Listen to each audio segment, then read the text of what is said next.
Hello everyone, नमस्कार, सुस्वागतम। आप सभी लोगों का स्वागत है एक प्यारे से मेरे चैनल पर जिसका नाम है ज्ञानकुलम।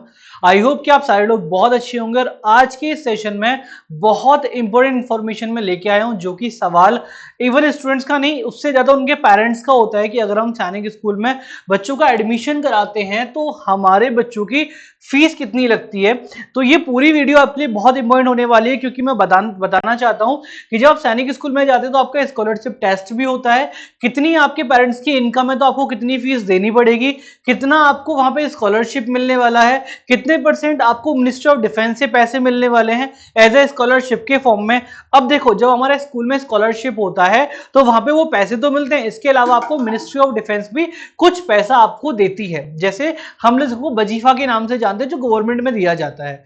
अब यहाँ पे देखो, जितने भी हम लोग यहाँ बैठे हुए हैं सब मिडिल क्लास फैमिली से आते हैं। अब यहाँ पे हर कोई चाहता है कि मेरा बच्चा सैनिक स्कूल में पढ़े, वहां से पढ़ करके मेरा बच्चा अच्छी पोस्ट पर जाए, अच्छे ऑफिसर्स वहां पे बने, एनडीए क्लियर करे, आर्म फोर्स में जाए, एयर फोर्स में जाए। ये हर किसी का सपना होता है। लेकिन जब फीस को देखते हैं तो कहीं ना कहीं हम एक कदम पीछे ले लेते हैं। ऐसा ही होता है। तो अब हमें एक कदम पीछे नहीं लेना है, क्योंकि हमें अपने बच्चे को बहुत अच्छे तैयार करना है कि अब तुम्हारी पढ़ाई ही तुम्हारी फीस को कम करेगी। ठीक है, तो आइए इस वीडियो में जानते हैं कितनी स्कॉलरशिप आपकी होने वाली है और कितनी फीस आपकी होती है।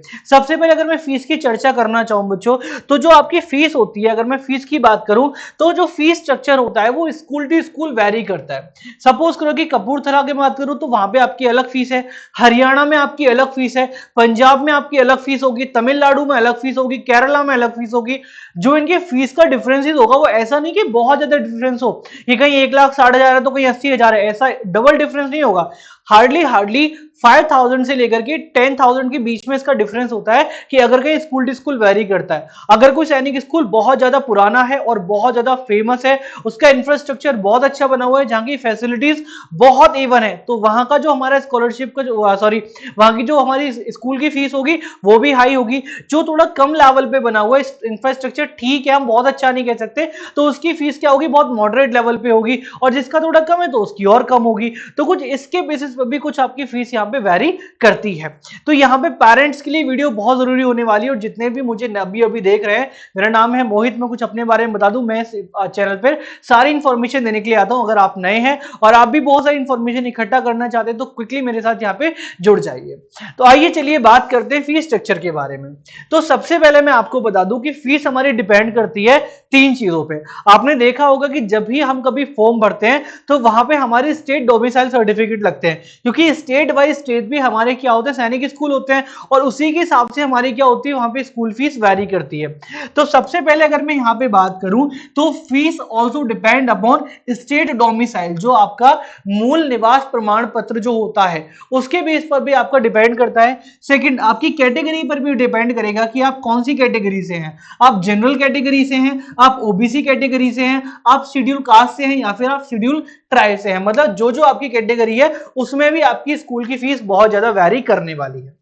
थर्ड पे अगर मैं बात करूं तो आपके पेरेंट्स की इनकम कितनी है। वी कैन से कि आपके पेरेंट्स की इनकम कितनी है। अगर आपके पेरेंट्स की इनकम बहुत ज्यादा हाई है तो आपको स्कॉलरशिप कम मिलेगी। अगर आपके पेरेंट्स की इनकम बहुत ज्यादा कम है तो उतनी ही आपको स्कॉलरशिप ज्यादा मिलने वाली है। तो इसीलिए आपके जो पेरेंट्स के इनकम सर्टिफिकेट है वो भी इसमें इंक्लूड कराया जाता है। तो यहां पे हम लोग चर्चा करेंगे थोड़ी सी कि स्कॉलरशिप प्रोग्राम बेसिकली हमारा होता क्या है। तो यहां पे अगर मैं बता दूं, जो स्कॉलरशिप प्रोग्राम है ये दो तरीके से आपको मिलता है। दो तरीके से कैसे मिलता है कि एक तो आपको गवर्नमेंट ऑफ इंडिया देती है और एक आपको स्टेट गवर्नमेंट देगी। गवर्नमेंट ऑफ इंडिया जैसे इंडिया की जो गवर्नमेंट है, और स्टेट गवर्नमेंट जैसे अगर मैं यूपी में हूं तो मुझे जो योगी आदित्यनाथ वाली जो गवर्नमेंट है उससे मुझे अलग फायदा मिलेगा।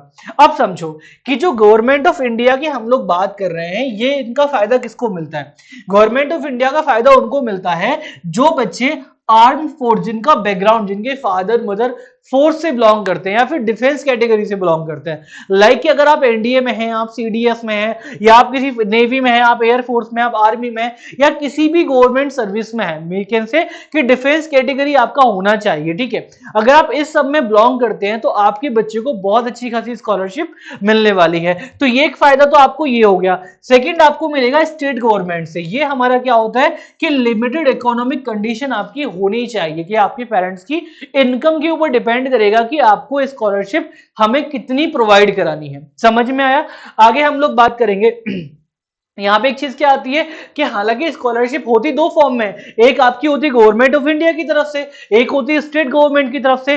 तो दोनों जो आपकी स्कॉलरशिप है इसमें से आपका बच्चा लेकिन एक ही अवेल कर सकता है। या तो वो स्टेट गवर्नमेंट ऑफ इंडिया वाली अगर करेगा तो ये वाली वो नहीं कर पाएगा, अगर वो स्टेट गवर्नमेंट वाली कर रहा है तो गवर्नमेंट ऑफ इंडिया वाली वो नहीं कर पाएगा। ऐसा ना सोचें कि हम डिफेंस कैटेगरी से आ रहे हैं तो हमारा ये भी फायदा हो जाएगा और हम जो इनकम सर्टिफिकेट है वो कम का लगवा देंगे तो हमारा ये भी फायदा। तो ऐसी चालाकी करने की बिल्कुल भी कोशिश आप लोग ना करें, ठीक है। आई होप इतने पॉइंट्स क्लियर होंगे।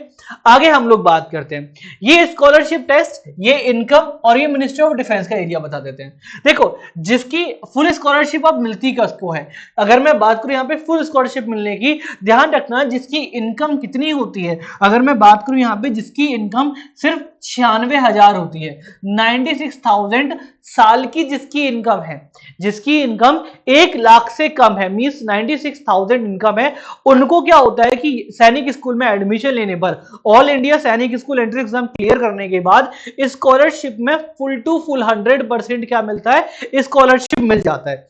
सेकंड पे हम लोग बात करेंगे कि अगर आपके पेरेंट्स की इनकम कितनी है, 96,000 से लेकर के 1,20,000 के करीब है, मतलब 96,000 से लेकर के 1,20,000 के बीच में, तो आपको स्कॉलरशिप का 3/4 पार्ट, मतलब 3/4 भाग आपको मिलता है स्कॉलरशिप का, अगर आपके पेरेंट्स की इनकम 96,000 से लेकर के 1,20,000 के बीच में है। नेक्स्ट हम लोग आप बात करेंगे कि आपको स्कॉलरशिप का 1/2 पार्ट, मतलब आपको आधी स्कॉलरशिप कब मिल सकती है, वो तब मिल सकती है अगर आपके फादर या मदर की इनकम, पेरेंट्स की इनकम 1,20,000 से लेकर के 1,44,000 के बीच में आती है। दोबारा सुनना कि आपकी इनकम कितनी, 1/2 कितनी हो सकती है भाई, आधी आपको स्कॉलरशिप कब मिल सकती है, जब आपके पेरेंट्स की इनकम कितनी हो, 1,20,000 से लेकर के 1,44,000 के बीच में हो, ठीक है। अब हम लोग बात करेंगे कि आपको स्कॉलरशिप का 1/4 पार्ट कब मिलेगा। आपको स्कॉलरशिप, सपोज करो कि मैंने बोला कि मैं आपको कितना मैंने रखा कि 1,000 रुपए में स्कॉलरशिप में रख रहा हूं, तो अब 500 रुपए कब मिलेगा भाई, जब आपकी 1/2 हो, 3/4 आपको कितना मिल सकता है, 75, ठीक है, 75%, यहाँ पे 50% और यहाँ पे मिलेगा मात्र आपको 25%, कि अगर 1,000 रुपए तो 250 रुपए आपको स्कॉलरशिप मिलेगी, वो भी कम मिलेगी अगर आपके पेरेंट्स की इनकम 1,44,000 से लेकर के 1,80,000 के बीच में आपकी ईयरली एनुअल इनकम जिसे हम बोलते हैं, एनुअल इनकम अगर इतनी है। दोबारा सुनना, 3/4 पार्ट 96,000 से लेकर के 1,20,000, 1/2 वो कब मिलेगा, जब आपकी इनकम 1,20,000 से लेकर के 1,44,000 होगी, और 1/4 कब मिलेगा, जब 1,44,000 से लेकर के 1,80,000 की ईयरली इनकम, एनुअल इनकम जो आपकी है इतनी अगर होगी, तो ऐसे ऐसे आपको मिलेगा। अगर आपके इनकम की अगर बात करें तो 96,000 से कम आपकी इनकम है या फिर 96,000 है, तो आपको बच्चे को फुल टू स्कॉलरशिप यहाँ पे मिलने वाली है। तो आई होप ये समझ में आ गया होगा। अब ये तो हमारा पूरा जो मैंने बताया, ये तो मैंने आपको स्कॉलरशिप प्रोग्राम बताया। अब जब हमारे सैनिक स्कूल को मिनिस्ट्री ऑफ डिफेंस कमांड करती है, तो मिनिस्ट्री ऑफ डिफेंस बच्चों को क्या फायदा देती है समझना। अगर मैं बात करूं उन बच्चों की जिनको फुल स्कॉलरशिप मिलने वाली होती है, क्योंकि उनकी आर्थिक स्थिति कैसी है, बहुत ज्यादा कमजोर है। अगर आर्थिक स्थिति कमजोर है तो यहां पे बच्चों को एक फायदा बहुत ज्यादा मिलता है कि आपका जो मिनिस्ट्री ऑफ डिफेंस है वो आपको महीने पर 2,000 रुपए भिजवाएगा, ठीक है। अगर आपके इनकम 96,000 से लेकर के 1,20,000 के बीच में, तो आपको मिलेगा 1,062 रुपए, ये आपको मिनिस्ट्री ऑफ डिफेंस भिजवाएगा। लेकिन अगर आपकी इनकम 1,20,000 से लेकर के 1,44,000 के बीच में, तो आपको वहां मिलेंगे सिर्फ 125 रुपए। तो ये आपके 3 क्राइटेरिया सेट किए गए मिनिस्ट्री ऑफ डिफेंस के थ्रू। आई होप ये सारी चीज क्लियर होगी, यहां तक किसी को कोई डाउट नहीं होगा। आगे हम लोग बात करते हैं कि फी कितनी होती है। देखो, मैंने अभी अभी बताया था कि जो आपकी स्कूल की फीस है वो वेरी करेगी this point two this point, state by state आपकी वेरी कर सकती है, ठीक है। केरला में अलग है, हरियाणा में अलग है, पंजाब में अलग है, तमिलनाडु में अलग है, उत्तर प्रदेश मैनपुरी में अलग है, गोरखपुर में अलग है, तो ये अलग अलग आपकी वेरी करती है। अब आपको वेरी करेगी तो आपको एक एस्टिमेट भी चाहिए। सर फिर भी देखो, जितने भी हम अपने बच्चों को स्कूल में, प्राइवेट स्कूल में पढ़ा रहे हैं, प्राइवेट से सैनिक में भेजना भाई एक साथ 1.5-2 लाख रुपए का खर्चा भाई बहुत ज्यादा हैवी हो जाता है। हम लोग तो मिडिल क्लास फैमिली, तो हम लोग अफोर्ड नहीं कर पाते, और मेरे से ना जाने कितने पेरेंट्स यहाँ पे बैठे हुए हैं जो देख रहे हैं कि क्या हम लोग इतना अफोर्ड कर पाएंगे, तो उसके लिए मैंने स्कॉलरशिप बता दिया है। अब आगे मैं आइडिया देता हूं। तो बेसिकली जो आपकी फीस होती है वो होती है 1,30,000 से लेकर के 1,60,000 के बीच में।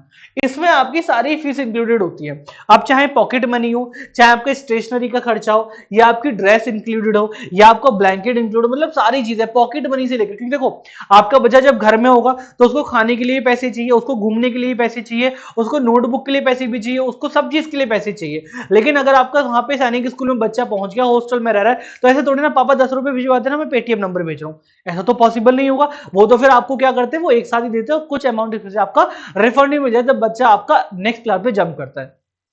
दूसरी चीज, अगर आपने इस साल 6 क्लास में एडमिशन लिया, ध्यान रखना, अगर आपने 6 क्लास में एडमिशन लिया और आपने फीस जमा करी 1,60,000 रुपए, कितनी करी 1,60,000 रुपए, आपने इतनी फीस जमा तो कर दी, लेकिन अगर आपका बच्चा 7th क्लास में जब मूव ऑन करेगा तो क्या सेम फीस आपको पे करनी पड़ेगी? नहीं जी, क्योंकि जब आप 6 क्लास में जाते हो तो यहाँ पे एडमिशन फीस इंक्लूडेड होती है। जब नेक्स्ट क्लास में जाते हैं तो एटलीस्ट 10 to 20,000 जो एडमिशन फीस है वो आपकी कम हो जाती है। जरूरी नहीं है कि इतनी फीस देनी पड़े, इसमें से इतनी फीस आपकी कम हो जाती है क्योंकि उसमें एडमिशन फीस आपकी नहीं इंक्लूडेड होती है। इतना समझ में आया? आगे हम लोग बात करते हैं।